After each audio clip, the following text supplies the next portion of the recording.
Good morning class. I hope so आप सब अच्छे होंगे। लास्ट वाला जो टॉपिक पढ़ा था वो आई होप सो आपको समझ में आ गया होगा। ये वाले कुछ क्वेश्चन थे, शायद मैंने होमवर्क में दिया था। कर लिया था ना सबने? कर लिया था ऑनलाइन में बेटा? ठीक है, अगर नहीं हुआ होगा तो मेरे को बताना कमेंट्स में, फिर डिस्कस कर लेंगे। चलिए अभी हम नेक्स्ट टॉपिक पे चलते हैं, that is analogy with Ohm's law. अब इसका मतलब क्या है क्या नहीं है वो मैं अभी आपको समझाता हूँ, समझिएगा। देखिए, एक आपने 10th क्लास में ही एक टॉपिक पढ़ा था जिसे आप इलेक्ट्रिक करंट कहते थे, और इलेक्ट्रिक करंट को आप आई से डिनोट करते थे। और आपने ये पढ़ा था sir V is directly proportional to I, basically equal to लगा लगू के आप ये बोलते थे V is equal to IR। याद है क्या? ये वही वाला 10th क्लास वाला ओम्स लॉ बोल रहा हूँ। याद है क्या बेटा? याद है क्या? इधर देख, अगर मैं कहूँ I की वैल्यू बताओ तो I की वैल्यू क्या हो जाएगी? I is equal to V upon R। अरे यार, इसमें कौन सी बड़ी बात हो गई? अच्छा ध्यान से सोच के बता, क्या V बढ़ेगा तो क्या I बढ़ेगा? हाँ, अब सुन, V क्या है यहाँ पे? वोल्टेज तो यूनिट होती है। फिजिकल क्वांटिटी का नाम क्या था? Potential difference. पोटेंशियल या पोटेंशियल डिफरेंस? Potential difference. तो ये कहना सही नहीं होगा, ये कहना ज़्यादा सही है। सर पोटेंशियल थोड़ी ना है, पोटेंशियल डिफरेंस है। अगर आपको लगे कि नहीं नहीं हमने तो V इक्वल टू IR पढ़ा है, डेल्टा कहाँ से आ गया, डोंट वरी, तब मैं करंट वाला चैप्टर पढ़ाऊंगा तब और डिटेल में बताऊंगा। अभी आप समझ लो बस इतना कि sir V equal to IR में V नहीं है, डेल्टा V है, ये चेंज इन पोटेंशियल है। ऐसा क्यों बोल रहा हूँ वो करंट वाले चैप्टर में सीख लेंगे। तो अभी आप ये समझते हैं, चलो ऐसे ही होता है, चलो ठीक है। फिर I क्या है? Electric current. ये बात समझा? सोच के देख, अगर ये डेल्टा V ज़्यादा होगा तो क्या करंट ज़्यादा होगा? हाँ, एक पर्टिकुलर वायर में। क्यों सर? क्योंकि पर्टिकुलर वायर की अगर लेंथ फिक्स है, area of cross section fix है, तो रेजिस्टेंस भी तो फिक्स होता है। यहां तक भी समझता है बेटा? समझता है? चल फिर बहुत बढ़िया। अब यहां से आगे सुन, कल या लास्ट टॉपिक में जो तूने पढ़ा था वो पढ़ा था सर ITH, बोले तो थर्मल करंट या हीट करंट का फॉर्मूला क्या था? KA delta T by L। यही है ना? ध्यान से सोच के देख, क्या चेंज इन टेम्परेचर ज़्यादा होगा तो क्या उसी समय पे करंट ज़्यादा होगा? एक पर्टिकुलर कंडक्टर में, पर्टिकुलर कंडक्टर मतलब उसका एरिया ऑफ क्रॉस सेक्शन मत बदलना, लेंथ मत बदलना, और मटेरियल भी मत बदलना। अब कंपेयर करो, जैसे वहां I वैसे ही यहां भी I। जैसे वहां करंट, इसे हटाते हैं, जैसे वहां करंट इलेक्ट्रिक करंट, वैसे ही यहां करंट थर्मल करंट। फील कर पा रहा है क्या? अच्छा, इज इक्वल टू जैसे वहां डेल्टा V वैसे यहां डेल्टा T। क्यों सर ऐसा क्यों? अरे जहां डेल्टा T बढ़ाओगे तो करंट बढ़ेगा, वहां डेल्टा V बढ़ाओगे तो इलेक्ट्रिक करंट बढ़ता था। अच्छा आगे देख, जो यहाँ पे जो भी ये सब लिखा है तो ये क्या हो गया? क्या ये 1/R के बराबर हो गया?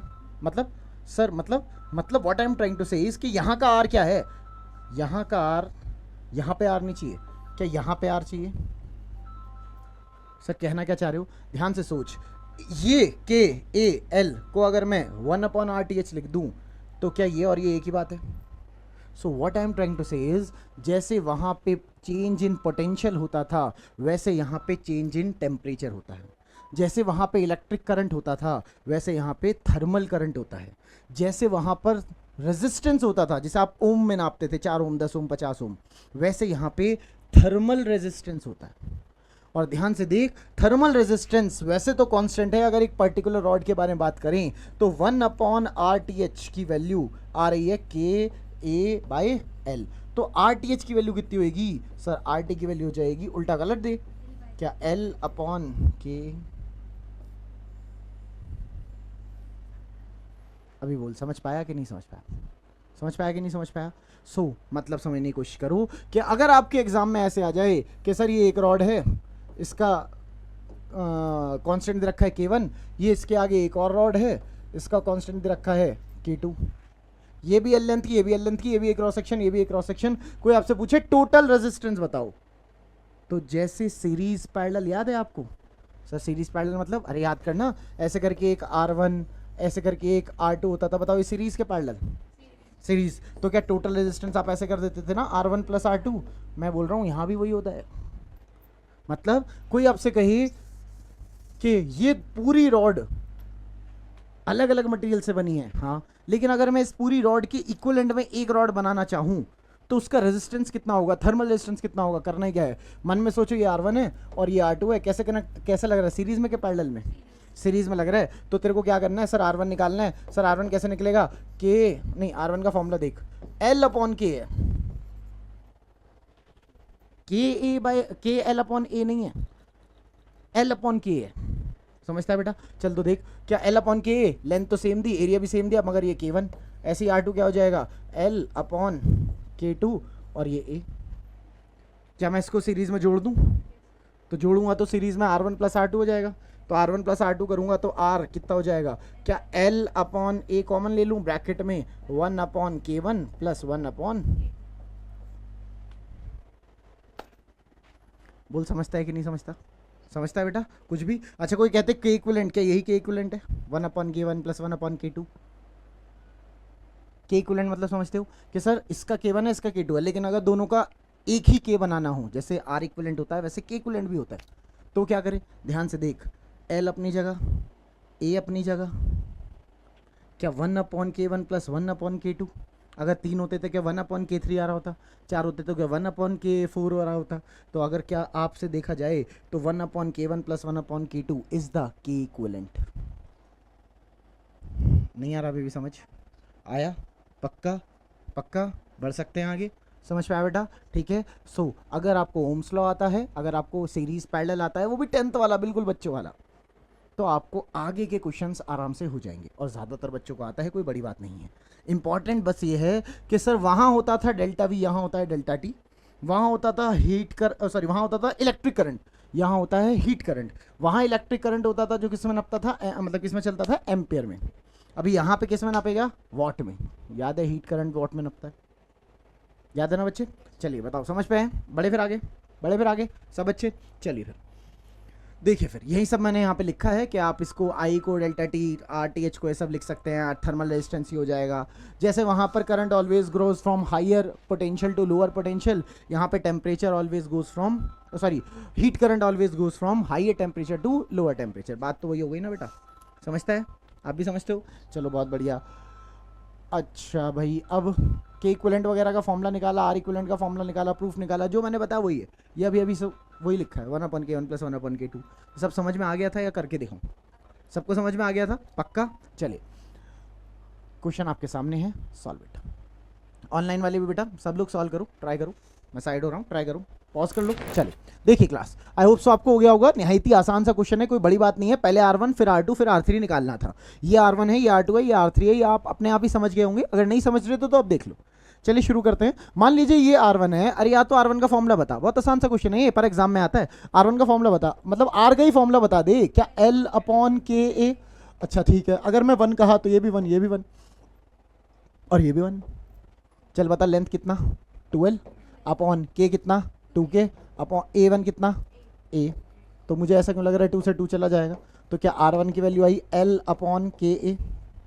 कैसे आ गया था बेटा, आ गया था क्लास, आपका आ गया था ऑनलाइन में बेटा सबका, यस लिखो फिर। अच्छा मेरे को बताओ R2 की वैल्यू कितनी, बताओ बताओ, अब ये भी मैं ही कराऊंगा क्या, R2 में बताओ यार, R2 की कितनी आई, कितनी है, तीनों की आई सेम ही, सबकी आई सेम ही, वेरी गुड। R3 की कितनी, वो भी सेम आ रही है, सेम आ रही है बेटा R3 की भी सबको। चलो फिर मेरे को बताओ, अगर R इक्विवेलेंट निकालना हो, अभी तो दिख नहीं रहा है तीनों सीरीज में, एक के आगे एक के आगे एक लगाओ तो सीरीज में होते हैं, तो तेरे पास एक का आया L अपॉन के, तो 3 का कितना, 3 इंटू L अपॉन के। बोल जल्दी से, ओरली कर पाएगा कि नहीं कर पाएगा, अगर एग्जाम में फंस गया तो कर पाएगा कि नहीं कर पाएगा, कर पाएगा ना, आंसर इज 3L अपॉन के आर इक्विवेलेंट। देखो रियलिटी है, एग्जाम में R1 R2 नहीं आएगा, अगर आएगा तो एग्जाम में R इक्विवेलेंट ही आएगा, तो क्या हुआ, आप फटाफट फटाफट R1 R2 R3 निकाल के R इक्विवेलेंट निकाल पाओगे ना। ये तो प्रैक्टिस के लिए मैंने पहला क्वेश्चन देते हैं R1 R2 R3 बोला, सही है सही है। चलिए दूसरा पार्ट बताइए, करंट बताइए, हीट करंट, इलेक्ट्रिक करंट तो पूछ नहीं रहा होगा यहाँ, हीट करंट पूछ रहा होगा, तो हीट करंट आ गया था, हीट करंट आ गया था ऑनलाइन बेटा। चलिए बहुत बढ़िया सर, कैसे निकालते हैं sir, heat current is equal to, भाई मेरे को याद नहीं है फॉर्मूला इस वाले चैप्टर का, मेरे को यही याद है, V is equal to I R. अबे तो पता तो है ये V नहीं, ये यहाँ पे क्या बन जाएगा डेल्टा टी, आई तो मेरे को निकालना ही है, और आर इक्विवेलेंट अभी आप बता रहे 3L अपॉन के ए, सही ना यार। तो सर इस हिसाब से जो हीट करंट आएगा वो क्या आएगा, वो आएगा सर के ए डेल्टा टी अपॉन में 3L, क्या लगा था, बताओ आया कि नहीं आया, आया समझ सबको, आया बेटा, बहुत बढ़िया। चले फिर आगे, चले फिर आगे, ठीक है फिर।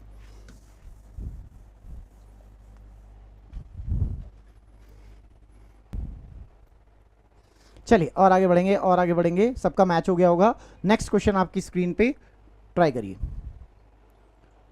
ट्राई करिए, ये सब कहीं ना कहीं आए हुए हैं एग्जाम में, तो ट्राई करो। Okay class, I hope so आप सबसे हो गया होगा, यहाँ पे सारे बच्चों ने कर लिया है। एक बार ट्राई करते हैं बेटा। देखिए सबसे ज़्यादा इंपॉर्टेंट क्वेश्चंस को करने के लिए ना थिंकिंग होती है, आपको सोचना कैसे।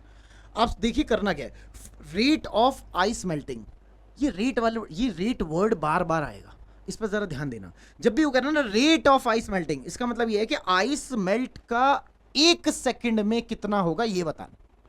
जब भी कहे रेट, इसका मतलब है 1 सेकेंड में कितना, तो थिंक लाइक दैट कि आपको ये बता, आपको रेट ऑफ आइस मेल्टिंग नहीं बताना, थिंक लाइक दैट 1 सेकेंड में आइस कितना मेल्ट हुआ ये बताना है। चल ठीक है सर बता देंगे। अब वो कैसे बताएंगे वो मेरी बात समझो। यहाँ पे 200 है और ये लास्ट वाला पार्ट क्या 0 डिग्री सेल्सियस पे है। अगर ये सिंगल रॉड होती तब की बात अलग है, पर ये 3 अलग अलग रॉड हैं, ये अलग ये अलग ये अलग। So what you have to do is you have to think like a resistance. जब यहाँ पे एक बार ऐसे वाले क्वेश्चंस होते थे 10th में कि यहाँ पे 2 ओम, यहाँ पे 3 ओम, यहाँ पे 4 ओम, तो आप टोटल रेजिस्टेंस निकालते थे ना। टोटल रेजिस्टेंस कितना आता था, 4 3 7 और 3 9, तो क्या ये टोटल रेजिस्टेंस 9 आ जाता था। इसका मतलब क्या होता था, इसका मतलब अगर इन तीनों को हटाकर एक लगाऊं तो उसकी वैल्यू 9 होनी चाहिए, ये होता है आर इक्विवेलेंट का मतलब। तो मैं भी तो बोल रहा हूँ यहाँ पे क्योंकि 3 रॉड हैं पर आपका फॉर्मूले एक ही रॉड में काम करते हैं। So first of all what you have to do is think like a Ohm's law and convert these 3 rods into a single rod. Got it? चलिए ट्राई करते हैं। कैसे करेंगे सर? अरे इसका R1 मान ले, इसका R2 मान ले, इसका R3 मान ले और फिर तीनों को ऐड कर दे। चल R1 R2 R3 निकालते हैं फटाफट। R1 क्या हो जाएगा, L अपॉन K और A, बाद में वैल्यूज रख देंगे, A की K की सबकी बाद में वैल्यूज रख देंगे। अच्छा ऐसे R2 क्या हो जाएगा, L तो L है ना, 2L है। अच्छा K की जगह क्या 6K और क्या A तो A है, ठीक है A तो A ही है, तो क्या इट्स लाइक R2 बचा 1/3। अच्छा ऐसे R3 कितना हो जाएगा, R3 कितना हो जाएगा 3L अपॉन 9K और A, 3 1 3 3 9 K 1/3। ठीक है, मतलब आपको समझे, अगर मैं इन तीनों को जोड़ूंगा, थोड़ा सा तो बढ़ाएंगे बेटा स्पीड, तो आर इक्विवेलेंट निकालूंगा तो क्या L अपॉन के A कॉमन आ जाएगा, अंदर क्या बचेगा 1/3 प्लस 1/3 प्लस 1, कितना आएगा टोटल 5/3। वेरी गुड, कितना आएगा टोटल 5/3। तो सर ये आ गया टोटल रेजिस्टेंस। अच्छा टोटल रेजिस्टेंस निकालना था क्या? नहीं सर, टोटल रेजिस्टेंस थोड़ी निकालना है अपने को, तो रेट ऑफ आइस मेल्ट निकालना है। अब क्या करें मैं बताता हूँ, टोटल करंट निकालो। टोटल करंट क्या, करंट सीरीज में एक ही होता है, मतलब बेसिकली आई निकालो। चलो यहाँ निकालता हूँ मैं sir, I is equal to हो जाएगा डेल्टा टी, 200 इधर और लास्ट में 0 है। कैसे, वो वाला पार्ट आई से में रखा है, आई 0 पे तो वाला पार्ट भी तो 0 पे। अच्छा तो डेल्टा टी कितना 200 अपॉन आर इक्विवेलेंट वो कितना L अपॉन जो K है वो इधर, A भी इधर, ठीक है, और ये 5 और जो अपॉन वाला है वो इधर। बताओ आया कि नहीं आया? सबकी वैल्यू रख दो। क्या क्या सर, ये 200, ये K की वैल्यू दे रखी क्या 40। अच्छा A की value 0.1 into 3 divided by L की वैल्यू दे रखी क्या 2 और इंटू 5, कितना आ रहा है इसका टोटल करके 240। यहाँ पे बच्चों ने कर रखा है बेटा, आप लोग ऑनलाइन ने भी किया होगा। देखो करंट आया 240, देखो जल्दी से आया सबका 240, कमेंट्स में लिखो बच्चे। आप लोग समझ पाए बेटा, यहाँ तक समझते हो? चलो अब ध्यान से समझना मैं क्या बोल रहा हूँ। सर करंट आया है 240, जरा करंट को अंदर जाके देख तो लें, ये साला करंट होता क्या है, हीट करंट। याद करो dq ओवर dt होता था, फील इट। सर dq मतलब heat, change in heat, dt मतलब कितने समय में। अरे हीट करंट ही तो वो होता है कितनी हीट सप्लाई हो रही है कितने समय में, इसे ही तो रेट ऑफ हीट बोलते हैं। अगेन जब भी मैं कहूं रेट ऑफ हीट, इसका मतलब क्या है 1 सेकंड में कितनी हीट, है ना। Now feel it what I am saying, क्योंकि आगे भी बहुत काम आएगा ये आपको। अगर मैं बोल रहा हूं रेट ऑफ हीट इज 5, इसका मतलब 1 सेकंड में 5, अगर मैं जूल में बोल रहा हूं तो 5 जूल। अगर मैं कह रहा हूं rate of heat is 5 calorie पर सेकेंड, इसका मतलब 1 सेकंड में कितनी हीट 5 कैलोरी। अभी तेरा आई की वैल्यू आई, कितनी आई बेटा आई की वैल्यू तेरी 240, और वो भी जूल पर सेकंड में, क्यों सर? अरे वॉट में आई है ना, तो वॉट तो जूल पर सेकंड में नपेगा ना। नाउ फील इट सर, अगर मेरा आई टी एच की वैल्यू 240 आई है, इसका मतलब मेरी 240 जूल की एनर्जी सप्लाई हो रही है 1 सेकंड में। बता आया कि नहीं आया? अब सोच के देख, इतनी हीट इसको मिली, अबे तो इसमें जो आइस मेल्ट होगा वो होता है ना, उसका फॉर्मूला तो तेरे को पता है ना, Q is equal to M L. तो Q कितना 1 सेकंड में? 240 शुड इक्वल टू M, तो तेरे को निकालना ही है। L कितना वो दे रखा है। क्या मुझे कुछ भी ऐसा ही वैसा ही में कन्वर्ट करने की जरूरत है? नहीं। क्यों? सब कुछ ऐसा ही में सर। तो जो मास आएगा वो किस में आएगा? अरे तो जो मास आएगा वो किस में आएगा? केजी में। बताओ आंसर कितना आया सर? ये 3 से इसे कटेगा, 8 ज़ा 8 0, 1 0 से 1 0 कट जाएगा, सही है ना यार? तो ये आएगा 8/4 यानी कि 8 into 10 to the power -4 kg।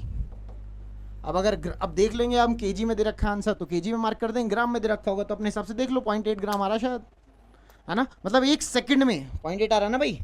हाँ 0.8 आ रहा है। इसका मतलब 1 सेकंड में 0.8 ग्राम मेल्ट हो रहा होगा। यही तो निकालना था। आ गया था क्या? आ गया था। बहुत अच्छे, समझ पाए। देखो ये जेई के लिए बहुत इंपॉर्टेंट क्वेश्चंस हो जाते हैं, क्योंकि इसके अंदर 2-3 स्टेप आगे, बस इतना ही। पहला, तुमने टोटल रेजिस्टेंस का फॉर्मूला लगा लिया। दूसरा, तुमने आई का फॉर्मूला लगा लिया।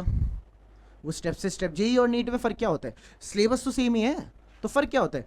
जेई के अंदर स्टेप बाय स्टेप करके 2-3 चीजें ज्वाइन हो रखी हैं, और नीट के अंदर क्या है, एक ही स्टेप में या मैक्सिमम से मैक्सिमम 2 स्टेप में आंसर आ जाता है।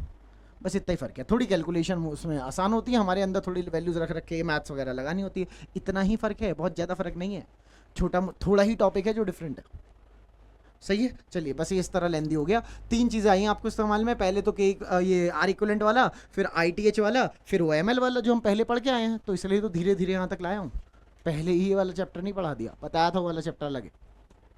बढ़े आगे क्लास, वेरी गुड। समझ तो पा रहे हो ना बेटा? ऐसा तो नहीं हो रहा? पक्का? बहुत अच्छे। ऑनलाइन में बेटा सबसे हो रहा है ना बच्चे? चलिए, कुछ अजीब लग रहा हो तो बेटा मेरे को कमेंट्स में बता दो, फिर मैं नेक्स्ट क्लास एक अलग से रिकॉर्ड कर लेंगे जिसके अंदर आपको कुछ कंफ्यूजन हो रही होगी। चलिए, अब सेकंड इज या next topic is parallel combination. बहुत ज्यादा क्वेश्चंस तो आते नहीं इसमें, मगर अगर आ भी जाए तो आपको पहले से आता सब कुछ। कैसे सर? देखो, जैसे आपको सीरीज का याद है वैसे ही आई होप सो आपको पैरेलल का भी याद होगा। कैसे सर? अगर ऐसे करके R1 R2 R3 पैरेलल में लगे हों तो उसका फॉर्मूला याद नहीं है क्या आपको? 1/R equivalent is equal to 1/R1 plus 1/R2 and so on. यही तो होता था, 10th से याद है हमें, तो आज क्या ही सोचे हम। बहुत बढ़िया, आसान सी बात है, कोई बड़ी बात नहीं है। ऐसे ही अगर मैं R1 R2 R3 की वैल्यू रख दूं तो वही आ जाएगा ना, L अपॉन, एक बार देख लेते हैं, R1 R2 R3 की वैल्यू रख दूं तो क्या L/K1 A1, R2 की वैल्यू रख दूं एंड सो ऑन करके आगे बढ़ सकते हैं। बढ़ सकते हैं क्या? बहुत ज़्यादा एग्जाम में आता नहीं है, लेकिन फिर भी आ जाए तो आपको पता होना चाहिए।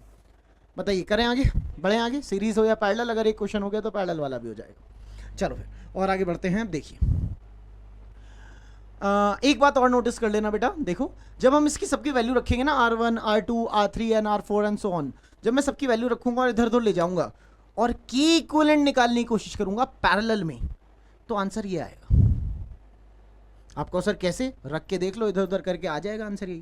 क्योंकि बहुत ज़्यादा इंपॉर्टेंट टॉपिक नहीं है, इसलिए मैंने ना इस पर नोट किया और ना मैं आपसे डिस्कस कर रहा, लेकिन बहुत ज़्यादा ईजी भी है कि आपको कहो किसी का मन नहीं मान रहा, नहीं सर हमें तो बताओ कैसे करना। क्या है? इसमें भी वैल्यू रखो, इसमें वैल्यू रखो, इसमें वैल्यू रखो, इधर उधर लेके जाओ, आ जाएगा, कोई बड़ी बात नहीं। बट फिर भी मेरा सजेशन यही रहेगा, एग्जाम पॉइंट ऑफ व्यू को देखते हुए डायरेक्ट याद करो कि अगर के इक्विवेलेंट सीरीज में हो तो क्या होता है? 1/K1 plus 1/K2 and so on.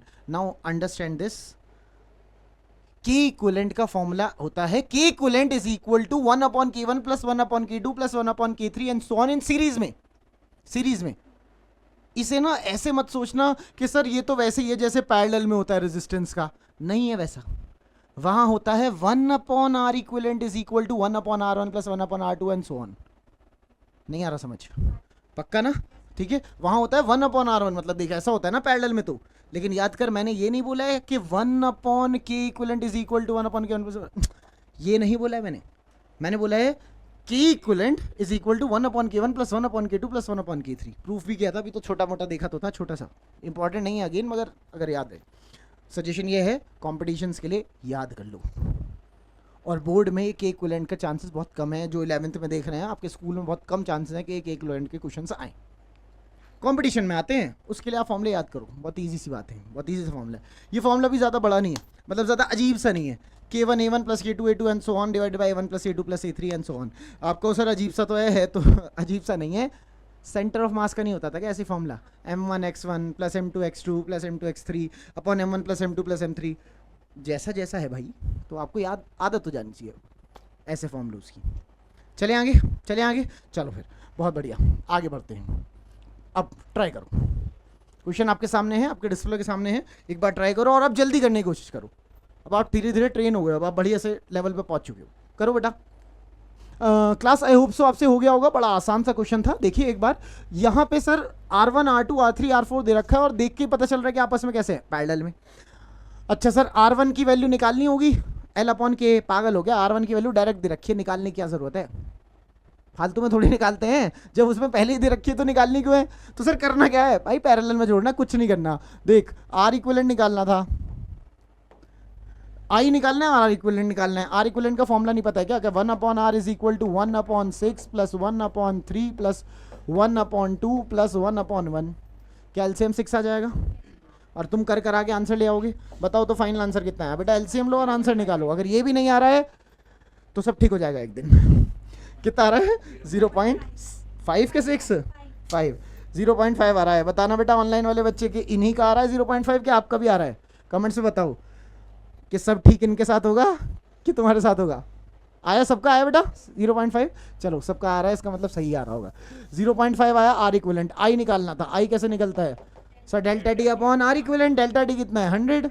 R equivalent कितना? 0.5 के 5 0.5। तो क्या इससे उड़ाया 5 2 जा, तो क्या 200, क्या यूनिट बताओ, यूनिट 200 वाट।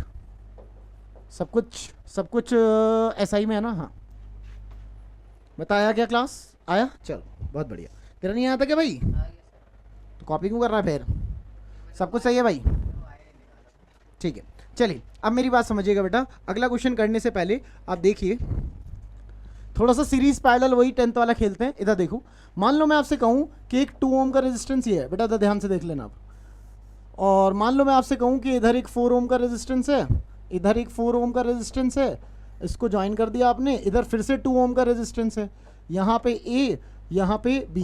और आपसे सिर्फ इतना बोला गया रेड वाले क्वेश्चन में, बस उसी पे ध्यान दे बेटा। अभी आपसे सिर्फ इतना बोला गया, फाइंड द R इक्विवेलेंट। आपको टोटल इक्विवेलेंट रेजिस्टेंस निकालना है। कौन सी बड़ी बात है? चलिए शुरू करें बेटा। देख, क्या ये, इसको छोड़, क्या ये और ये आपस में कैसा पैरेलल में? तो क्या 1/4 प्लस 1/4, क्या एलसीएम आया होगा 4, पर 1 प्लस 1 क्या 2, तो मतलब क्या 2/4। 2 से काटा 2 1 2 2 टू 4, क्या 1/t is equal to 1/r। पलट दूंगा तो क्या आंसर कितना आर का? 2। मतलब इसका अगर सॉल्व करूंगा तो कितना आएगा? 2। अब मेरी बात सुनना, जो मैंने ज़्यादा ही ओरली कर दिया वो तुम लिख के भी कर सकते थे। 1/4 plus 1/4 is equal to 1/r। मानते हो या नहीं? ऐसे जल्दी हो गया कि लिख के जल्दी हो जाता? अरे बोलो, ऐसे जल्दी हो गया कि लिख के जल्दी हो जाता? बोलो बोलो बोलो, हाँ बोल के और जल्दी करना, ये बहुत ज़्यादा लेट हो गया। सुन, can I write R equivalent is equal to R1 into R2 upon R1 plus R2। क्या ही कर दिया सर आपने? अरे 1/R equivalent is equal to 1/R1 plus 1/R2 होता है, एलसीएम लिया उल्टा करा, तो यही तो बनेगा। करके दिखाऊंगा, समझते हैं ना सब लोग? ऐसे से ट्राई करते सर। क्या R1 भी 4 है और R2 भी 4 है, फिर से ओले लिया, ऐसे ट्राई करते हैं। कितना आएगा? 4 4 जा 16, R1 इंटू R2 मतलब 4 4 जा 16 अपॉन 4 प्लस 4 यानी कि 8, 16 अपॉन 8 तो मतलब कितना हुआ? 2। अब जल्दी हुआ, पहले जल्दी हुआ था। जब भी दो रेजिस्टेंसेज हों, don't go with 1/R1 plus 1/R2 and this and that. ये तो फिर भी मैंने आसान दे दिया था। अगर ये मुश्किल हो जाता, फॉर एग्जाम्पल, मैं मुश्किल मतलब बहुत मुश्किल तो कहीं नहीं होगा, यहाँ पे ऐसे देता तो तुझे एलसीएम भी लेना पड़ता, फिर इधर उधर लेकर, मतलब फालतू के स्टेप बढ़ते। ऊपर से कभी कभी पता है क्या होता है, आप क्या करते हो? एलसीएम लेके निकाल देते हो, 1/R की वैल्यू को ही RP बोल के आगे बढ़ जाते हो। ऐसा हुआ कभी? ईमानदारी से बताओ, ऐसा हुआ कभी? आपने 1/RP की वैल्यू निकाली, पलटना भूल गए सर। ऐसा बहुत बार हुआ होगा ना ऑनलाइन वाले बेटा, हुआ ना बहुत बार? तो बच्चे, जब अपने को पता है कि ऐसी साइकोलॉजिकल प्रॉब्लम हो सकती है तो हटाओ ना, रिस्क एलिमिनेट करो। जब दो हों, और बहुत सारी बार ऐसा होगा कि दो हों, तो don't go with 1/r1 plus 1/r2, छोटा सा स्टाइल ही तो है। क्या इससे करते हैं, जल्दी करते हैं, जल्दी होगा। सही है क्या? 4 4 16 डिवाइडेड बाय 4 प्लस 4 8, बेसिकली आया 2। अच्छा इसमें क्या होगा, 4 3 12 अपॉन 4 प्लस 3 यानी कि 7, क्या 12/7 है? डायरेक्ट है 12/7 ओरली। आया कि नहीं आया? और देख लो, अभी रुक जाओ, अभी रुक जाओ और देख लो। एक और लेवल पे शॉर्टकट लेते हैं, क्योंकि मेरे को, आपको भी पता है, मेरे को भी पता है कि जब ये इलेक्ट्रिक करंट के चैप्टर में आएगा तभी 10th लेवल के क्वेश्चंस नहीं होंगे। अभी 12th में जब ये एक चैप्टर आएगा तो 10th वाले क्वेश्चंस नहीं होंगे, उससे और बल्कि होंगे, बड़े होंगे, लेंदी होंगे। तो हम 10th वाली गलती रिपीट करेंगे तो ऐसे कैसे काम चलेगा? तो दोबारा सुन क्या बोल रहा हूँ। अगर जो ये दो पैरेलल में हो, मतलब इधर 4 इधर भी 4, अगर जो दो रेजिस्टेंस पैरेलल में हो और सेम हो, ऊपर भी 4 नीचे भी 4, तो देख आंसर इसका आधा आता है। मतलब 2 आया, देख 4 4 16 अपॉन 4 प्लस 4 8, 8 से काटा 16 कितना आया 2। तो मैं तो देख के ही ना कर देता सर, 4 4 पैरेलल में 2। नहीं आ रहा समझ? पक्का आया? आया क्या क्लास? दोबारा देखो, मतलब क्या सर? मतलब ये कि मान लो कोई ये कह देता कि यहाँ भी 2 ओम है और यहाँ भी 2 ओम है, तो क्या ये आपस में कैसे पैरेलल? इसका इक्विवेलेंट कितना 1, यूज दिस शॉर्टकट।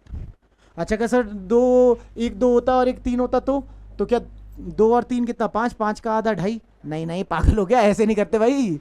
ये तो ज़्यादा वाला शॉर्टकट जो है वो आधे वाला वो तभी काम करेगा जब इक्वल होंगे। कभी सर ये सर 3 2 5, 5 का आधा 2.5, वाओ भावनाओं में नहीं बहना फालतू में, ऐसे नहीं हो रहा भाई। समझ में आया? जल्दी करो। अगर ऐसा है तो फिर कौन सा शॉर्टकट? वो वाला R1 into R2 upon R1 plus R2, 3 2 6 upon 5 लगाएंगे शॉर्टकट। अब आगे से ये लगाएंगे इलेक्ट्रिक करंट में भी और यहाँ पे भी। सही है, चलो फिर जो क्वेश्चन था वापस लौट आता हूँ उसी पे। सर क्वेश्चन ये था, चलो बताओ 4 4 का कितना 2, वो 2 ये 2 और ये 2 आपस में कैसे सीरीज में, मतलब क्या टोटल मिला के हो गया 6, टोटल रेजिस्टेंस कितना 6। नाउ फील इट कि जैसे ये यहाँ पे है इसी का ही दूसरा वर्जन आपको अब ये है, ये रहा। कैसे सर? वहां लगी होती थी बैटरी ए और बी के बीच में, यहां है रेजिस्टेंस की बजाय रॉड्स। अगर तेको ये आर की टर्म में ना देके के की टर्म में और लेंथ और एरिया दे देता तो तू आर निकालना जानता है। जब आप भी जानते हो और एग्जामिनर भी जानता है, तो अगर हो सके उसका मन करे ऐसा क्वेश्चन पूछने का तो ऐसा पूछ सकता है क्या कि सर ये भी थर्मल रेजिस्टेंस, ये भी थर्मल रेजिस्टेंस, ये सारे थर्मल हैं। आप ये मत कहना कि सर ये आ रहा है इसमें रेजिस्टेंस तो बनाया नहीं आपने। अब वो रॉड है यार, करंट वाले हीट की करंट वाले टॉपिक को थोड़ी ना पढ़ रहा हूँ, इलेक्ट्रिक करंट वाले टॉपिक को थोड़ी ना पढ़ रहा हूँ, हीट करंट वाले टॉपिक को पढ़ रहा हूँ। उसमें ऐसे साइन नहीं लगाते रेजिस्टेंसेस का। समझ में आ रहा ना? चल सुन, एक रेजिस्टेंस ये, एक मतलब एक ये एक ये एक ये एक ये एक ये, तेरे को फील आना चाहिए सर ये दोनों आपस में कैसे सीरीज। 2R और 3R सीरीज में कितना 3R, ये 4R और ये 2R आपस में कैसे 6R। ऊपर 3R था नीचे 6R था, 6 और 3 आपस में कैसे पैरेलल। कितना होएगा 6 इंटू 3 डिवाइडेड बाई 6 और 3 9, तो 18 और 9 कितना है आंसर 2। तो 6 3 का पैरेलल में देखा तो आंसर कितना आया 2। मतलब क्या ये है कि सर एक रॉड लगाओ R, एक इस पूरे की जगह अगर एक लगाओगे तो उसकी वैल्यू कितनी होनी चाहिए 2R, और फिर ये वाला आगे 2R तो है ही। ये आपस में कैसे, ये आपस में कैसे सीरीज, ये आपस में सीरीज, तो कितना हुआ 2R 2R और एक 5R। टोटल रेजिस्टेंस कितना 5। कोई पूछता है टोटल करंट कितना, तो क्या डेल्टा टी कितना 100 माइनस 0 क्या 100, और अपॉन में कितना बता रहे हैं आप 5R। कोई आर की वैल्यू भी दे दे तो क्या आर की वैल्यू भी रख के आंसर आ जाएगा। तो यार इतना कॉमन सेंस हमें होनी चाहिए, कोई टफ वफ नहीं है, आप भी जानते हैं और मैं भी जानता हूँ। कर पाओगे ना, कर पाओगे ना, वेरी गुड। तो बहुत इजी वाला था इसलिए मैंने इसको स्किप कर रहा हूँ। ये वाला आप एक बार करके दिखाओ फटाफट। निकालना क्या है करंट, टोटल करंट। वैसे भी हीट का ही चैप्टर है तो हीट करंट ही निकालना होगा। नीचे पता नहीं मैं इसमें शायद लिखना भूल गया कि क्वेश्चन क्या था, अब नया ही क्वेश्चन बन चुका है, हीट करंट निकालो, यही होगा 90% क्वेश्चन ही। चलो ट्राई करो। हाँ तो गलत हो या सही हो तो आया जल्दी तो करो। करें ट्राई, करें करें ट्राई बेटा। इधर देख चलिए क्लास, आई होप सो हो गया होगा, यहाँ पे सब बच्चों का हो गया। देखो बेटा, देखो देखो जल्दी से पॉज करके कर लिया करो क्लास। रिकॉर्डेड सेशन है, इसका मतलब ये नहीं कि पढ़ाई नहीं करोगे, तो इट्स लाइक पॉज करो और फिर करो। अच्छा सुनो, चलो ट्राई करते हैं। ये दोनों आपस में कैसे सीरीज में, 3 2 5, ये उसके साथ पैरेलल। अच्छा ये दोनों आपस में कैसे सीरीज में, 4 और 2 6। अब बच्चे समझो, इसमें कोई शॉर्टकट नहीं है, ये 3 है, तो देखो फुली करना पड़ेगा यार, है ना। चल तो ट्राई करते हैं सर। 1/5 आर क्या करना है, आर तो कॉमन ही ले लेंगे, लास्ट में लिख लेंगे, है ना। 1/5 + 1/2 + 1/6। परफेक्ट। एलसीएम कितना आएगा, 30। एलसीएम कितना आएगा, अरे सब लोग कर लोगे ना, तो should equal to 1/r equivalent. बताओ आर इक्वलेंट कितना आया, 30/26। यही आएगा बेटा, यही आएगा बच्चे। यहाँ पे सबका आर इक्वलेंट आ रहा है बेटा 30/26। आपका भी आ रहा है क्लास, ऑनलाइन में सबका आ रहा है बेटा, पक्का। चल फिर आगे बढ़ते हैं। What is the R equivalent. Sir LCM ले लुआ के आया कितना, दोबारा बताओ, 30/26। बताओ आया कि नहीं आया, पक्का। हीट करंट निकालना है सर, हीट करंट का फॉर्मूला क्या होता है, I is equal to delta T कितना, 100 माइनस 0 100 अपॉन में टोटल रेजिस्टेंस कितना 30 और ये 26। यहाँ जो आ रहा है आंसर है, बस बात खत्म। आया कि नहीं आया, आया कि नहीं आया, वॉट में आंसर, क्योंकि हीट करंट वॉट में नपता है। Got it, got it. चलो बहुत बढ़िया। चलिए फिर अब और आगे बढ़ते हैं, करिए।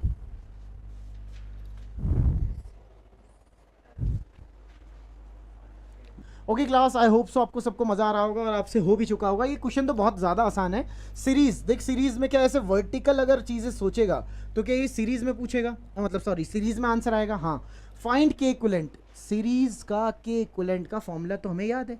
क्या सर, के equivalent is equal to 1/k1 + 1/k2। इस हिसाब से तो आंसर क्या आना चाहिए, एलसीएम ले ले बेटा। क्या k1 k2, ऊपर क्या आया k2 + k1 या फिर k1 + k2, जो भी लिखना चाहो प्लस में, तो आंसर। अबे इसमें क्या ही टफ था, तो बहुत आसान है। चल बता पैरेलल का क्या होगा, पैरेलल का क्या होगा फॉर्मूला। पैरेलल के लिए तो लंबा सा था फॉर्मूला, ट्राई करते हैं क्या होता था सर वहाँ पे के equivalent is equal to k1a1। अब पहले वाले का एरिया a² प्लस k2a2 यानी कि a² अपॉन 2a², क्योंकि a1 का स्क्वायर, सॉरी a1 + a2 लिखना था ना। अच्छा a² कॉमन ले लो, यहाँ 2 लिखना भूल गया था। वेरी गुड सर, आंसर क्या है k1 + k2/2। चला खत्म। इसमें क्या था भाई, ये तो बहुत आसान था। कर पाए क्या, कर पाए क्या, बहुत बढ़िया। चले आगे फिर, ठीक है फिर चलो समझो। एक चीज़ होती है जिसे हम जंक्शन लॉ कहते हैं। क्या होती है जंक्शन लॉ, अभी बताता हूँ। बहुत ही निहायत ही आसान सा टॉपिक। इधर देख, इधर देख। मान लीजिए यहाँ वाली वायर से करंट आया 2 एम्पियर और इधर वाली वायर से करंट आया 3 एम्पियर। इधर करंट कितना जा रहा होगा, इधर कितना जा रहा होगा, 5 एम्पियर। सो टफ रूल, इसे ही कहते हैं जंक्शन रूल। कि किसी जंक्शन, जंक्शन क्या मतलब, ऐसे जॉइंट, किसी जॉइंट पे जितना करंट आएगा उतना ही जाएगा। ये तो कृष्ण भगवान कह के गए थे, जो दुनिया में आया है वो जाएगा। ये क्या ही जंक्शन रूल बना दिया है बच्चे वाली चीज़। अब जितना करंट आएगा उतना जाएगा, इसमें सोचना क्या है, सबको समझ में आया। अच्छा क्या मैं ऐसे कह सकता हूँ बेटा 2 + 3 = 5। क्या मैं इसे ऐसे भी कह सकता हूँ 2 + 3 - 5 = 0। अच्छा उसको इधर लिया है यार, क्या ही हो गया इसमें। तो पता है लोग क्या कहते हैं, इसको टफ करने के लिए क्या करते हैं हम, भाई किसी जंक्शन पे टोटल करंट का सम 0 होता है। तो ये क्या हो गया, तो इसमें अभी 0 तो हो गई। ये टंकी थोड़ी है कि करंट भर के बैठ जाएगा, कैपेसिटर थोड़ी है कि चार्ज होल्ड कर लेगा। इस वायर जुड़े हुए हैं, बस जंक्शन है, जितना करंट आएगा उतना जाएगा। तो ऑफकोर्स इस पर बचेगा कितना, 0। टोटल करंट इस पर 0 है। यही किरचॉफ रूल था, इसका ही नाम था किरचॉफ रूल। जिन्होंने, जो ड्रॉपर वाले बच्चे हैं वो जानते हैं किरचॉफ जंक्शन रूल। पर ये सब जगह ही काम करता है, हीट में भी काम करता है। इसमें क्या ही हो गया, समझते हो क्या। चलो भाई समझिए। सिमिलरली यहाँ पे भी है सर, यहाँ से जो करंट आया वो इधर गया और इधर गया। तो मान लो अगर यहाँ से करंट आया I, तो यहाँ गया मान लो I1 और यहाँ गया मान लो I2। तो कहना इसे I is equal to I1 plus I2। Yes, बस मैं अब की बार कौन से करंट की बात कर रहा हूँ? हीट करंट की। अच्छा, क्या मैं ऐसे भी कह सकता हूँ कि I is equal to I1 plus I2, या फिर I minus I1 minus I2 is equal to 0? हाँ, क्या ही हो गया, वही सब लिखा है। टाइम पास करके कोई फ़ायदा नहीं है, क्योंकि मुझे पता है आप सब जानते हैं। ये सब लिखा है, आई 0, मतलब तीनों का सम करोगे तो 0 आएगा। What it everybody? चलो ट्राई कर लो फटाफट, क्वेश्चन करो, देखो कर पाओगे या नहीं।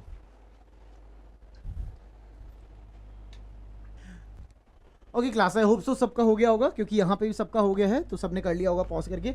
चलो देखो फिर, यहाँ से करंट आया I, इस पॉइंट पे पहुंचा तो इधर गया I1, इधर गया I2। ये तो शॉर्ट ही है सर कि I is equal to I1 plus I2, तो वहीं से शुरू करते हैं sir. I is equal to I1 plus I2। चलो अब I क्या होता है? I होता है delta T upon R. I क्या होता है? Delta T upon R. I ये रहा, ये वाला I डेल्टा टी, यहाँ TM यहाँ 100 है ना, यहाँ TM और यहाँ 100। कैन आई से 100 माइनस TM अपॉन में 4R, ये होगा ना I, ठीक है। शुड इक्वल टू I1, ये है I1, ये है I1 सर। फिर से डेल्टा टी, क्या TM माइनस 50 अपॉन 2R। पहले तुम मुझे बताओ, यहाँ तो मैंने 100 माइनस TM कर दिया और यहाँ मैंने TM माइनस 50 किया, ये क्या बात हुई? मतलब यहाँ तो आप 100 में से माइनस कर रहे हो और यहाँ TM में से माइनस कर रहे हो, ये क्या बात हुई? Current always grows from higher temperature to lower temperature, like in electrostats and current electricity, current always goes from higher potential to lower potential। यही होता है ना। अगर आपको चीज़ें हमेशा पॉजिटिव रखनी है तो क्या बड़े में से छोटा ही घटाना पड़ेगा, है ना। अगर हमने माना कि यहाँ से यहाँ करंट आया और फिर यहाँ से यहाँ गया, क्या इसका मतलब 50 से ज़्यादा होगा? 0 से भी ज़्यादा होगा? अरे 50 से ज़्यादा तो 0 से ज़्यादा होगा ही, लेकिन क्या ये 100 से कम होगा? क्यों सर? अगर ये 100 से ज़्यादा होता तो क्या करंट उधर जा रहा होता? पर आपने तो इधर माना है। समझ पाए? देखो साइन में गलती ना हो जाए। अच्छा, प्लस I2 बता क्या? डेल्टा टी मतलब क्या? TM माइनस 0 अपॉन क्या R। अरे आया कि नहीं आया? सबको समझ में आया? R से R कॉमन लेके उड़ा दिया मैंने, इधर उधर ले जाओ, TM आ जाएगा। सबका आ गया? कितना आया TM? कितना आया TM? निकालो फटाफट। क्या करो भाई?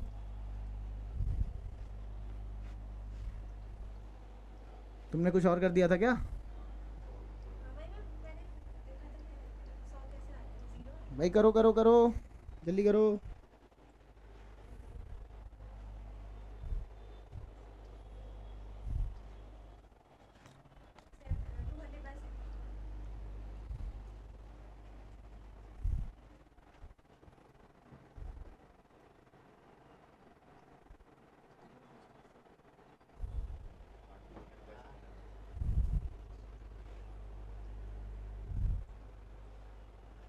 टू 100/7 आ रहा। कितना है क्लास? कितना है? 200/7। देखो ध्यान से। किया वैसे ही है, बस इधर उधर ले आया मैं, कोई ज़्यादा टेंशन की बात नहीं है। आंसर आया 200/7। यहाँ पे सारे बच्चों को आ गया था। आप उस इक्वेशन को सॉल्व करो और आंसर आएगा। आया? आगे बेटा सबका? चले फिर कमेंट्स में लिखो। चले, आई होप सो क्लास आपको सबको समझ में आया होगा। तो अब कंडक्शन के अंदर, जो कंडक्शन का चैप्टर हम पढ़ रहे हैं, हमने कहा था हीट ट्रांसफर के टॉपिक में, मतलब हीट ट्रांसफर के चैप्टर में 2 टॉपिक हैं आपके सिलेबस में, एक कंडक्शन और एक रेडिएशन। फिलहाल कंडक्शन का लास्ट टॉपिक पढ़ना है।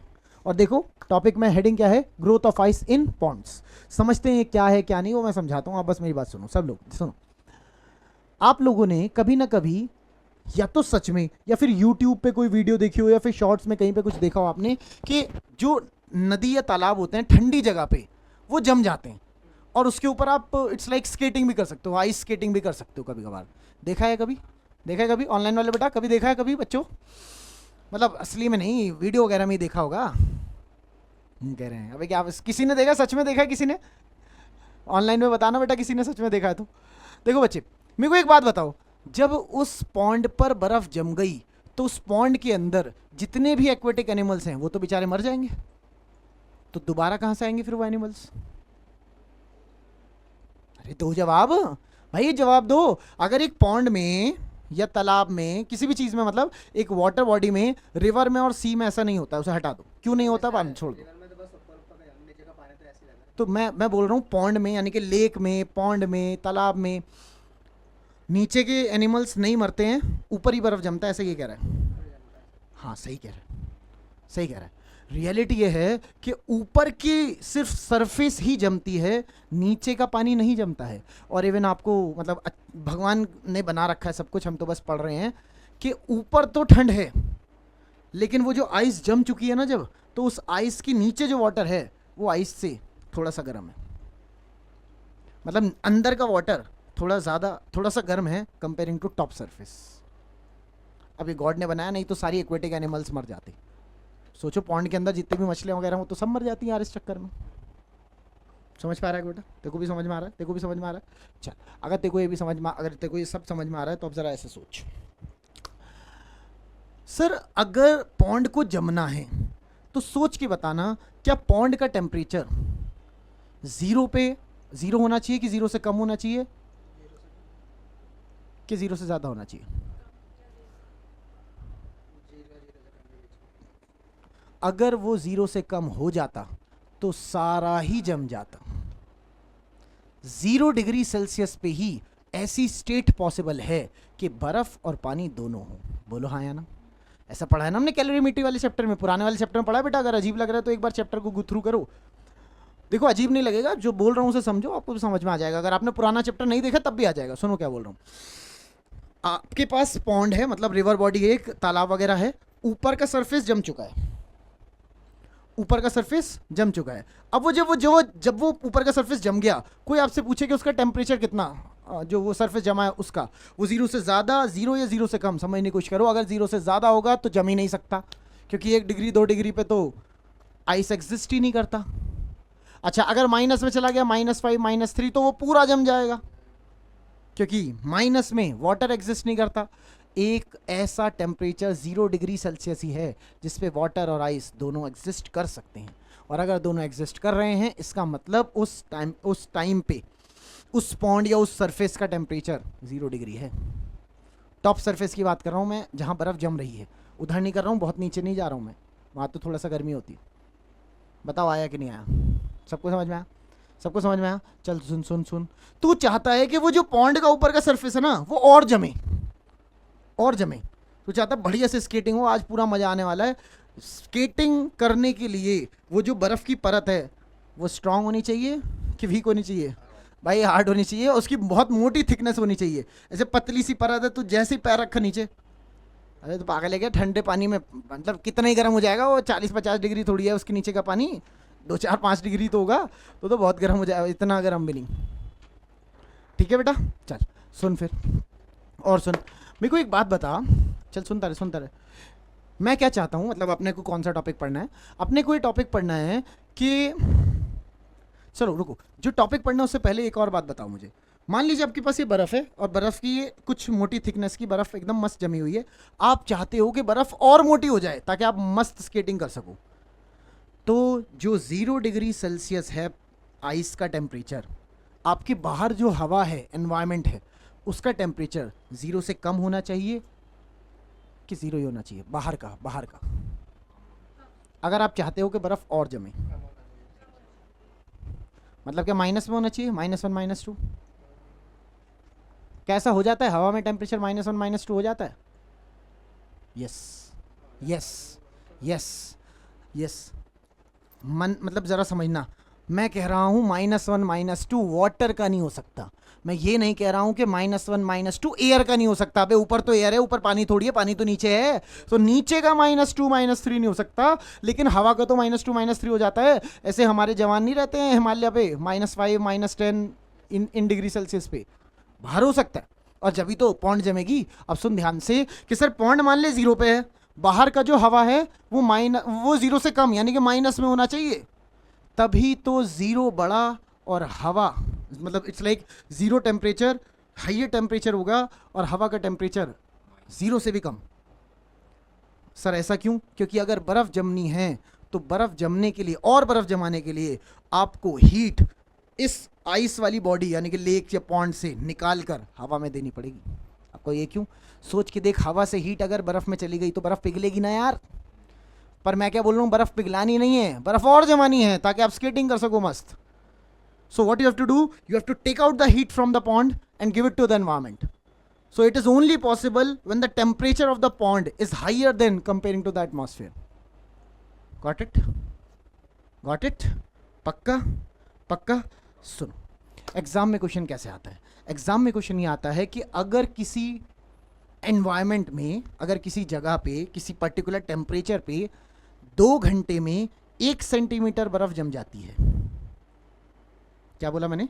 2 घंटे में 1 सेंटीमीटर थिकनेस की बर्फ जम जाती है और आपको स्केटिंग करनी है, और एक्सपर्ट्स ने बताया कि 1 सेंटीमीटर की थिकनेस पे स्केटिंग मत करना, 2 सेंटीमीटर की होने दो तब करना स्केटिंग। तो बताओ 2 सेंटीमीटर की थिकनेस होने में कितना टाइम लगेगा? क्वेश्चन दोबारा रिपीट कर रहा हूं। 1 सेंटीमीटर थिकनेस की जो बर्फ है वो मान लेते हैं जम जाती है 2 घंटे में, तो 2 सेंटीमीटर की थिकनेस की बर्फ कितने घंटे में जमेगी? ये एग्जाम में आता है भाई। 1 सेंटीमीटर की 2 घंटे में, तो 2 सेंटीमीटर की 4 घंटे में। ये तुम्हें लग रहा है, तुम्हें कैसे पता? अबे ये वो वाला क्वेश्चन थोड़ी है कि एक काम को 10 मजदूर 1 घंटे में कर रहे हैं तो 20 मजदूर कितने घंटे में कर रहे हैं। वो वाला क्वेश्चन मतलब ये क्या, ये वर्क एंड एनर्जी क्या, ये क्या चल रहा भाई? ये बच्चे वाला कुछ इतनी मेहनत से समझाया जा रहा हूँ, ये बच्चे वाले क्वेश्चन 8वीं क्लास वाले। सर एक काम एक आदमी 1 घंटे में करेगा तो 10 आदमी एक काम को कितने घंटे में करे? ये वो वाला हिसाब नहीं चल रहा, यूनिटरी मेथड नहीं चल रहा भाई इसमें। मैं बताऊंगा, ज़्यादा भावना में मत भाओ। लॉजिक समझ में आया ना सबको? जल्दी बताओ यार, लॉजिक समझ में आया ना सबको? अब मेरी बात सुनो, जो चीज़ें जहाँ से आपको पढ़ना शुरू करना है या जहाँ से आपको आगे बढ़ना है, उसे मेरी बात ध्यान से समझना बच्चे। होता क्या है, क्योंकि बर्फ़ जब जो भी जम रही है, वम रही है, जो भी हमें पढ़ना है आगे, उसे पढ़ने के लिए आपको ये सोचना पड़ेगा। 2 बातें पहले बहुत इंपॉर्टेंट है। पहली बात ये कि बर्फ़ का टेम्परेचर 0 है। दूसरी बात ये कि बाहर का टेम्परेचर माइनस में है। ये बहुत इंपॉर्टेंट बात है। तीसरा ये कि हर सेकंड हीट बर्फ़ से निकल के हवा में आ रही है, ना कि हवा से बर्फ़ में जा रही है। क्योंकि बर्फ़ से निकलेगी हीट और हवा में आएगी, तभी तो बर्फ़ और ठंडा होगा, तभी तो बर्फ़ और मोटी लेयर बनाएगा। बताओ ये बात समझते हो क्या? समझते हो? आप भी समझते हो? अब मेरी बात यहाँ से आगे सुनो। ये सब भी मैंने यही किया है, मगर मुझे खुद लिख के दिखाना है सो दैट आपको थोड़ा और फील आए। देख बेटा, देख बेटा, देख। मान लीजिए ये बर्फ़ की टॉप लेयर है, ये मान लीजिए ये बर्फ़ की टॉप लेयर है। इससे ना थोड़ा सा नीचे गया मैं, x नीचे। कितना नीचे जाना है? x नीचे। और एक बहुत पतली सी लेयर बन गई, और जिस पतली सी लेयर की जो मोटाई है वो है dx। आपको सर ये कैसे पता? अरे तेको क्या पता टॉप लेयर जम रही है कि उसके नीचे 1 सेंटीमीटर लेयर जम रही है कि 2 सेंटी, मतलब तेको क्या पता कहाँ से बर्फ़ जमानी है? अच्छा ये बात समझ लेना, ऊपर सरफेस से ही नीचे जाती है बर्फ़ जमती हुई, नीचे से नहीं जमती हुई आती। इस तरह तो नीचे वाले मर जाते सब एनिमल्स। तो इसलिए टॉप सरफेस ये रहा, इससे x डिस्टेंस नीचे छोटी सी मोटाई की एक लेयर हमने जमा दी, जिसे हमने बोला dx मोटाई। बताओ आया कि नहीं आया? अब मैं चाहता हूं कि ये और जमे, तो बता क्या हीट को dx से हवा में आना पड़ेगा? मैं चाहता हूं कि ये और जमे, तो तभी होगा ना, ये लेयर नीचे की और तभी जमेगी ना जब यहाँ की लेयर से हीट निकले और हवा में चली जाए। बता हाँ या ना? है ना? चल, हीट करंट कितना होगा अगर हीट यहाँ से यहाँ जा रही है, इसकी हम बातें करते हैं। करें शुरू? करें शुरू? चल सुन, I इज इक्वल टू, अब देख इधर, अब देख बेटा, I इज इक्वल टू के डेल्टा टी बाई एल होता है। के डेल्टा टी बाई एल होता है। सोच के देख, अगर इस छोटी सी पतली सी लेयर में से हीट हवा में जानी है तो उसे कितना डिस्टेंस ट्रैवल करना है हवा में जाने के लिए? x। ओ भाई ये तो जम ही चुका है, नहीं जमाने के लिए क्या तेरे को यहाँ की हीट यहाँ भेजनी पड़ेगी? तो हीट को यहाँ से यहाँ जाने में कितना डिस्टेंस ट्रैवल करना पड़ेगा? x। तो देख के ए डेल्टा टी बाद में बताता हूँ, एल, एल की जगह x। नहीं आया समझ? आया। सर x, सर ए क्या है? एरिया। रुक तो जा, एरिया किसका? इस रेक्टेंगल का। रेक्टेंगल कहाँ है सर? ये तो 2 पैरेलल लाइन है। अबे पागल हो गया, 3D में नहीं है क्या ये अंदर? तुम्हें समझ में आ रहा ना यार? ये तो 3D में है सर ये, तो रेक्टेंगल कैसे लेंगे सर? तो फिर एरिया कैसे लेंगे सर? ये ऐसा है, ये इट्स लाइक लेंथ हो गई, ये लेंथ हो गई ये dx, और ब्रेड तो अंदर वाली है पूरी। तुम्हें कुछ भी समझ में आ रहा कि नहीं आ रहा? आ रहा ना? चल फिर बहुत बढ़िया सर। चलो एक ही बारे में बाद में बात करेंगे। I इज इक्वल टू के ए, अभी तो ए ही लिख दिया मैंने, के ए को ए लिख दिया अभी मैंने, अपॉन में x। तो समझ में आ गया ना? डेल्टा टी बता, डेल्टा टी मतलब बड़े में से छोटा टेम्परेचर माइनस करना है। बड़ा कौन है यहाँ? 0 के -T? ज़ीरो बड़ा है आपकी बार, क्योंकि हीट बड़े में से ही तो छोटे में जाती है, और नीचे से बाहर ले जानी मतलब ज़ीरो बड़ा है, तो मतलब बाहर का टेम्परेचर के माइनस में। हाँ तो देख, ज़ीरो माइनस माइनस टी, क्या ये माइनस माइनस प्लस हो गया? तो क्या अगली लाइन में लिखूंगा आई इज इक्वल टू के ए टी बाई एक्स, सही है।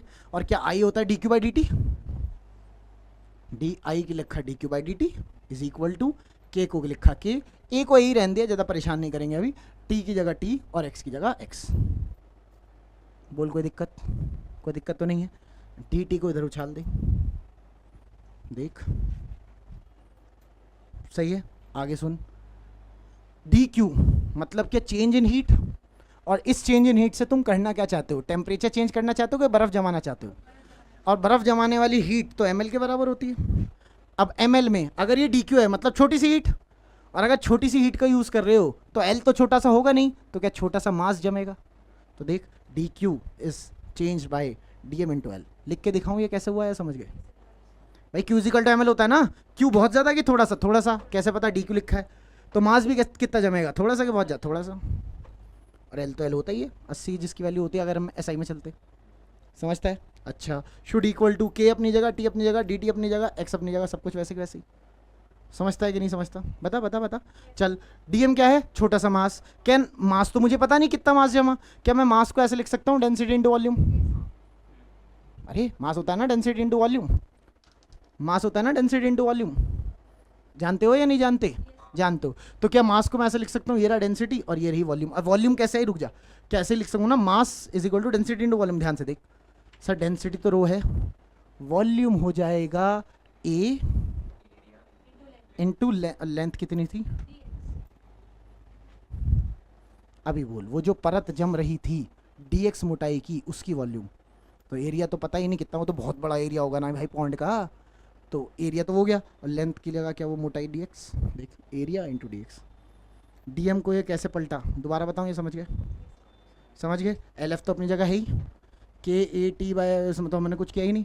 अब ए से ये कट गया, मज़ा आ गया। अरे ये वाला ए था इधर भी, और ये वाला ए यहाँ पे आ चुका है, इसे काट दो यार।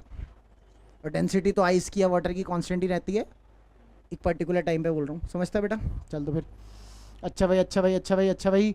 रो उधर देखो ध्यान से, यहाँ डी एक्स है, यहाँ एक्स है, एक्स को इधर ले आओ डी एक्स के साथ। सही है? मैं जानता हूँ बेटा, ऑनलाइन में बच्चा अगर कोई समझ रहा है बेटा, मैं जानता हूँ कि बहुत टफ है, ज़्यादातर बच्चे तो छोड़ के जा चुके होंगे, मगर अगर तुम देख रहे हो तो ये इंपॉर्टेंट है तुम्हारे लिए, तुम्हें करना ही है। सो बी मोटिवेटेड, करना तो है ही, जो करते हैं वही आगे बढ़ते हैं। चल देख, देखें बेटा, मैं क्या बोल रहा हूँ, यहाँ डी एक्स है तो एक्स वाला इसके साथ ले लिया तुमने, बाकी सब दूसरी साइड ले लो। तो देख बेटा, के बचा, टी बचा, के बचा, टी बचा, रो भी नीचे आ चुका था, रो भी नीचे आ चुका था, एल एफ भी नीचे आ गया, एल एफ भी नीचे आ गया। और क्योंकि यहाँ पे मैंने लिखा नहीं है, लेकिन यहाँ पे लिखा जा रहा होगा ना, इंटीग्रेटिंग बोथ द साइड्स, तो के कांस्टेंट बाहर आ गया, टी कांस्टेंट बाहर आ गया, रो कांस्टेंट बाहर आ गया, एल कांस्टेंट बाहर आ गया, अंदर क्या बचा? कुछ नहीं। नहीं आया समझ? सबको आया क्या? सबको आया गया? बहुत बढ़िया सर। चलो अब शुरू करते हैं। बताओ लिमिट कहाँ से कहाँ तक? जब समय ज़ीरो था तो क्या छोटी सी भी परत नहीं जमी थी? तो जब टाइम ज़ीरो था तो क्या वो जो सरफेस से एक्स नीचे आए थे, नाम बताओ, बिल्कुल ज़ीरो पे आओ, क्योंकि अभी तो टाइम ज़ीरो है, अभी तो बर्फ़ जमना शुरू होगी। तो अभी कितना नीचे पहुँचे हो तुम? कुछ भी नीचे नहीं पहुँचे। तो देख, अगर टाइम ज़ीरो है तो क्या एक्स भी ज़ीरो है? बोल हाँ, है ना? है ना? है ना? है ना? जब टाइम कुछ टाइम हो जाएगा तो क्या वो पूरा का पूरा एक्स लेंथ तक जम जाएगी? तो देख, ज़ीरो से टी तो लिमिट ज़ीरो से एक्स, इधर की साइड फील आया, लिमिट भी फील आई। अब तो बाकी तुम्हें आता है सर, इसका इंटीग्रेशन हो जाएगा टी, इसका हो जाएगा एक्स स्क्वायर बाई टू। ध्यान से देख, क्या टू इधर ले जाऊँ? एक्स स्क्वायर को वहीं छोड़ दे, टू इधर ले जा, ले गए। अब दोबारा से देखो, मैंने उल्टा किया है, मैंने टी की वैल्यू निकालने की कोशिश की, तो मैंने रो और एफ उधर ले जाऊँगा, के टी नीचे ले जाऊँगा। अरे बात तो एक है यार, देखो समझता है ना? यहाँ से तुझे एक्स स्क्वायर निकालना है तो टू इधर ले जा, देखो टी निकालना है तो ये सब इधर ले जा। तो मैंने सब उधर ले गया, मैंने टाइम निकाला। ध्यान से देख, जब बर्फ़ जम रही होगी, जिस समय बर्फ़ जम रही होगी या जिस हिसाब से बर्फ़ जम रही होगी, 1/2 कांस्टेंट, आइस की डेंसिटी या वाटर की डेंसिटी कांस्टेंट, एल एफ 80 होता है कांस्टेंट, के तो thermal conductivity constant, T temperature. अभी तो देखा था आपने, एक पर्टिकुलर मोमेंट पे जब बर्फ़ जम रही है उस समय ये कंसिडर करो कि टेम्परेचर कांस्टेंट। सर ऐसे कैसे? अरे तुम मान लो पॉन्ड में बर्फ़ जम रही है, उससे हीट निकल के एटमॉस्फेयर में आएगी, तो क्या एटमॉस्फेयर गर्म हो जाएगा क्या?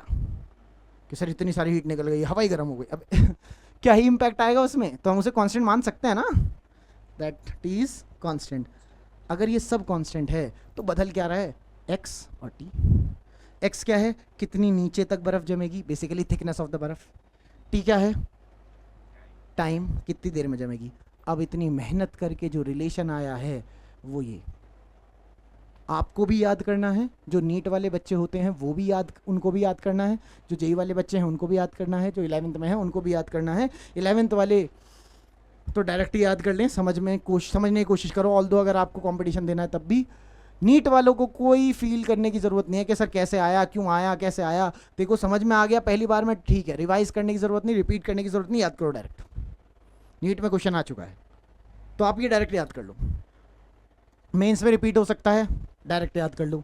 बाकी मेंस वालों को करना भी आना चाहिए, क्योंकि एडवांस का पेपर भी तो देना है जो मेंस का दे रहे, तो करना भी आना चाहिए। इंटीग्रेशन डिफरेंशिएशन आपकी तो ज़िंदगी का पार्ट है कि। चल अब सुन, क्वेश्चन बता, दोबारा से ट्राई करते हैं। मैंने इस सारी चीज़ों को समझाने से पहले आपको बोला था कि एक क्वेश्चन सॉल्व करना ज़रा, कि मान लो 2 सेंटीमीटर थिकनेस की जो बर्फ़ है वो 2 घंटे में जमती है। एग्जाम्पल के लिए 2 घंटे, मतलब स्ट्राइक मैंने शायद ऐसे बोला होगा 1 सेंटीमीटर की बर्फ़, चलो 1 बोल दो। 1 सेंटीमीटर बर्फ़ अगर 2 घंटे में जमती है, तो मैंने पूछा था 2 सेंटीमीटर बर्फ़ कितने घंटे में जमेगी। चल दोबारा ट्राई करो, रिलेशन ये है। मैं कर रहा हूँ क्या, क्योंकि बहुत टाइम हो गया, मैं करा देता हूँ बेटा थोड़ा सा। आप पॉज करके कर लो, अगर ऑनलाइन में कोई कर रहा है तो पॉज करो और सॉल्व कर लो। बाकी आप लोग को मेरे साथ ही कर लो, है ना। चलो मेरे साथ ही कर लो बेटा, देखो टाइम ज़्यादा हो चुका है आज। चलो देखो फटाफट, देख इधर, क्या 1 सेंटीमीटर की बर्फ़, क्या x की वैल्यू 1 सेंटीमीटर है? कन्वर्जन की भी ज़रूरत नहीं, x की वैल्यू 1 सेंटीमीटर है, ओके, शुड इक्वल टू ना 1 का स्क्वायर, क्योंकि x की वैल्यू 1 है ना। दोबारा क्या बोल रहा हूँ, t इज directly proportional to x square आ रहा है ना। क्या मैं ऐसे लिख सकता हूँ, t इज इक्वल टू कोई नया कांस्टेंट, ये कांस्टेंट k नहीं है, कुछ भी अलग नया कांस्टेंट, ऐसे बोलो, लिख सकता हूँ या नहीं लिख सकता? लिख सकता हूँ ना। ध्यान दे, कह रहा है 1 घंटे में, ना 2 घंटे में 1 सेंटीमीटर, मतलब टाइम कितना, 2 hours, should equal to k, तो k x कितना, 1 सेंटीमीटर। अगली बार में क्या कह रहा है, अगली बार में क्या कह रहा है, टाइम कितना, वो तो निकालना ही है, k तो k है ही, x कितना, 2 का स्क्वायर 4, और 1 का स्क्वायर 1, इसे क्या लिख के दिखा रहा हूँ मैं। क्या मैं इन दोनों को अगर रेशियो लूँ, कैसे k कटा, आंसर कितना आया, 8। Now feel it class. तुम ये कह रहे थे कि 1 सेंटीमीटर की बर्फ़ 2 घंटे में जमेगी, तो 2 सेंटीमीटर की बर्फ़ 4 घंटे में, लग रहे हैं 8 घंटे। भावनाओं में बह के नहीं कहना, ये कोई फिजिक्स चल रही है, कोई वो वाली मैथ्स नहीं चल रही, बिल्कुल बच्चे वाली। एक काम एक आदमी 1 घंटे में करता है, वही एक काम को 10 आदमी कितने घंटे में करेंगे? वैसे तो वो मैथ्स बिल्कुल फर्जी है। एक काम को एक आदमी 1 घंटे में करता है ना, 10 आदमी करेंगे 10 घंटे में। बातें करेंगे ना, बैठ के गप्पे भी तो मारेंगे फिर। अबे जो एक आदमी एक काम को 10 घंटे 1 घंटे में कर ही रहा है, 10 आदमी की ज़रूरत ही क्या है उसे? वो मैथ्स भी फर्जी है भाई, सच्ची दुनिया में आओ ना वो भी काम नहीं करेगी। मजाक कर रहा हूँ। चलो समझ में आया बच्चे, समझ में आया? अगर आपको ये याद है तो सब हो ही जाएगा। समझता है बेटा? अब यहाँ तक रीड करना बेटा, ऑनलाइन में भी सबके पास नोट्स वगैरह हैं, एक बार रीड करो, प्रूफ देखो। आज बहुत ढंग से पढ़ा है, आज बहुत ठीक ठाक सा टॉपिक था भाई, तो है ही। अब आगे आगे और ठीक ठाक होगा। हाँ ओके, एक बच्चा यहाँ पे बोल रहा है कि बातें सुन के ठंड लगने लग गई। मुझे लग रहा है ये भी उन्हीं बच्चों में से है ना, जो एक आदमी 1 घंटे में एक काम करेगा तो 10 आदमी बातें करेंगे। चल समझ में आया बेटा? ठीक है, फिर कल नया टॉपिक पढ़ेंगे। आप ऑनलाइन में हो सकता है हमने 1 शॉट बनाया हो, तो आगे बढ़ जाओ। नेक्स्ट टॉपिक ये रेडिएशन है जो आपको पढ़ना है। चलिए हम लोग कल मिलते हैं बेटा।